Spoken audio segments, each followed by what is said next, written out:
knows what it's like to be the bad man, to be the sad man behind blue eyes. Okay, so a little bit of a departure on that song. Welcome back to No Doubt. Papi Steve, Mr. Russell, here with my friend Durst. And that song I was singing is the remake of The Who's Behind Blue Eyes that Limp Bizkit did. Oh, somebody's getting hungry. Somebody's getting hungry. Okay, Durst, go.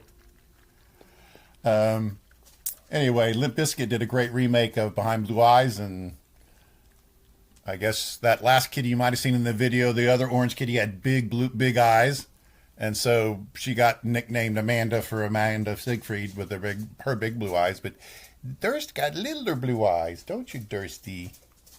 Dursty. All right, you done? That's Gingy.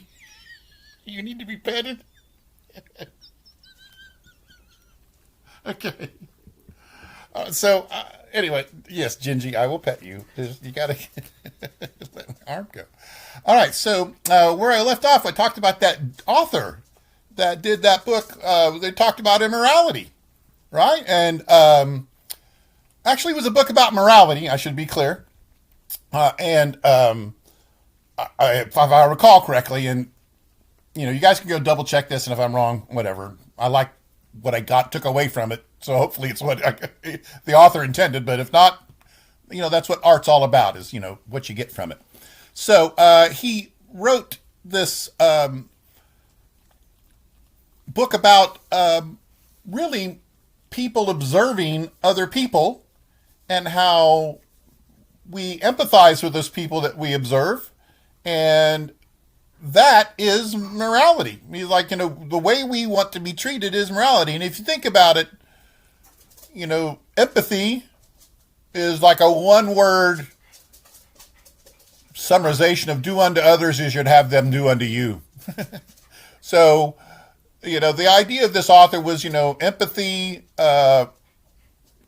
is all you really need to understand what morality is.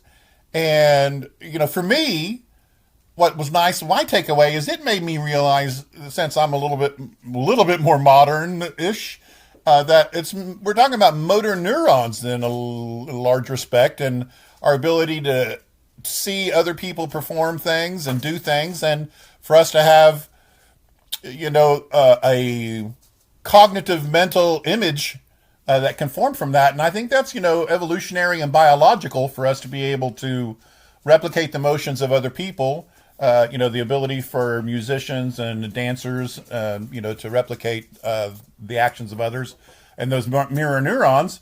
I don't see why in what you might describe as a healthy environment, why you wouldn't just assume that those motor neurons are telling you, and generally speaking, what's moral.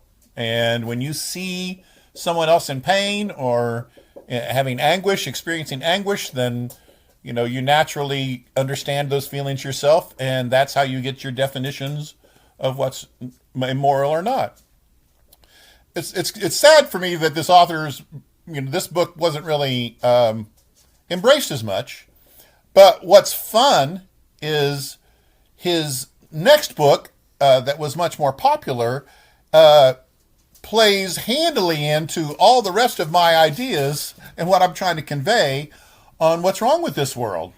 And I say that because this first book on morality wasn't really embraced wholeheartedly. I encourage everyone that values this author's opinion, though, to go back and check this book out, because this author is Adam Smith, commonly referred to as the father of capitalism. He wrote Wealth of Nations. But before talking about capitalism, he contributed arguably a better work in his book on morality. And what's really great is he wrote that book on morality, and then he went on to write Wealth of Nations. Now, a lot of people don't know how Wealth of Nations got Adam Smith the label of the father of capitalism. but it's pretty straightforward. He does a great job of describing how he observed the creation of pins, and I'm not sure if he's referring to like a nail or a pin, how big of an item this was.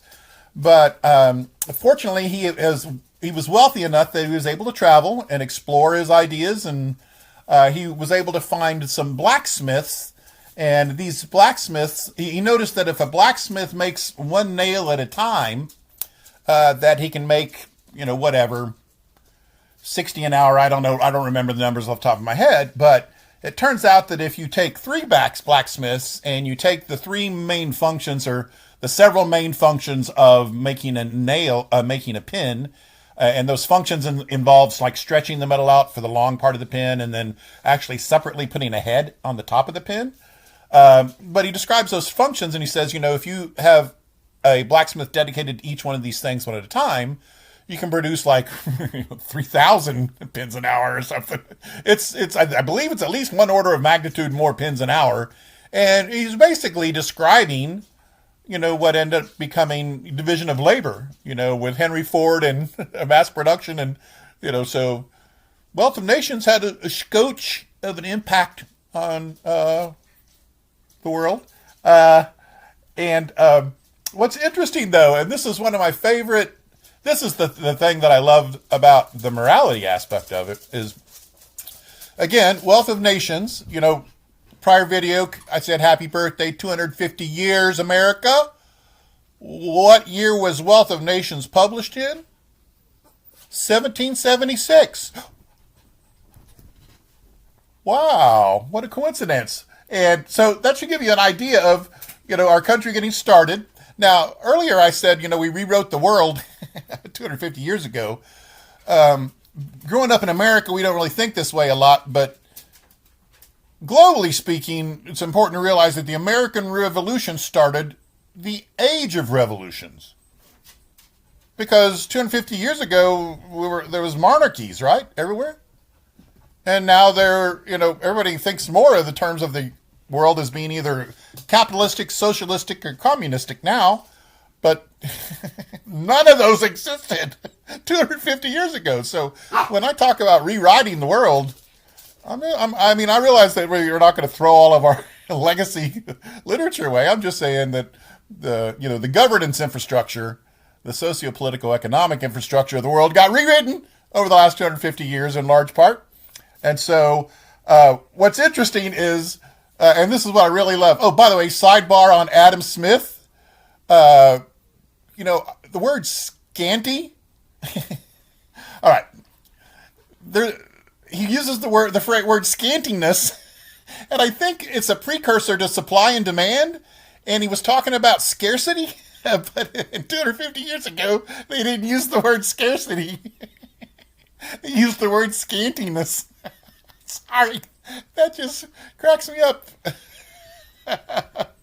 Oh, sorry. So, scantiness, and one of the great parts of his writing is, now keep in mind, we're talking about 1776. So we're talking about an era in which there's monarchies everywhere.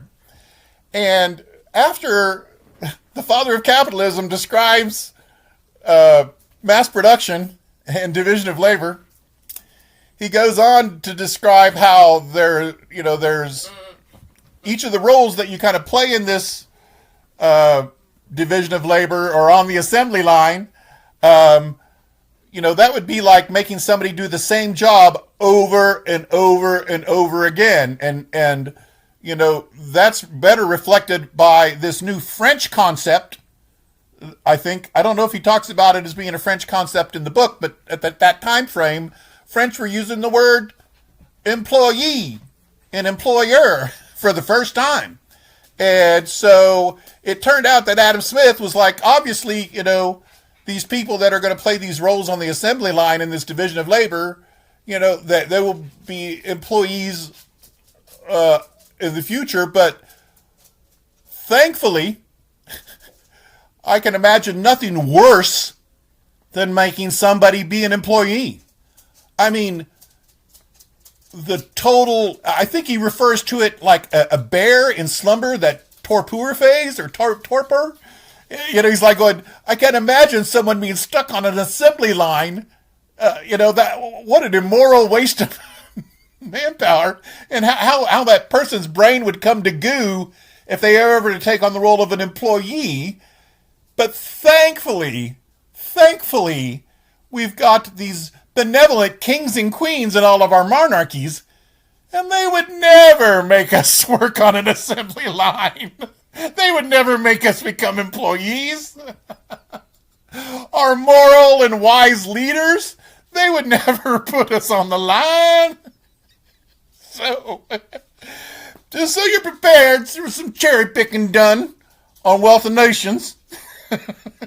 And the people grabbed up, scooped out the part about the assembly line, but they left behind the moral imperative part about how our kings and queens would never make us do such things because it would be immoral.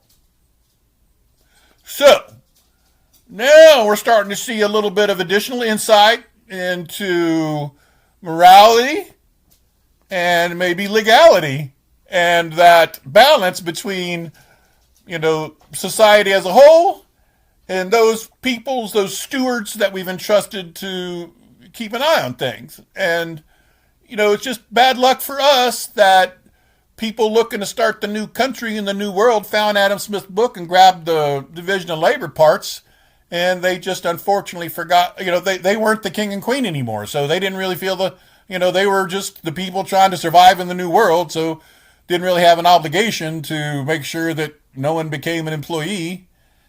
And, before long, they figured out, whether employee was evil or not, or immoral or not, it got things done. So that's how we ended up going down that road. So the question really becomes whether or not that information helps us understand fully or even partially what's wrong with this world. Come back.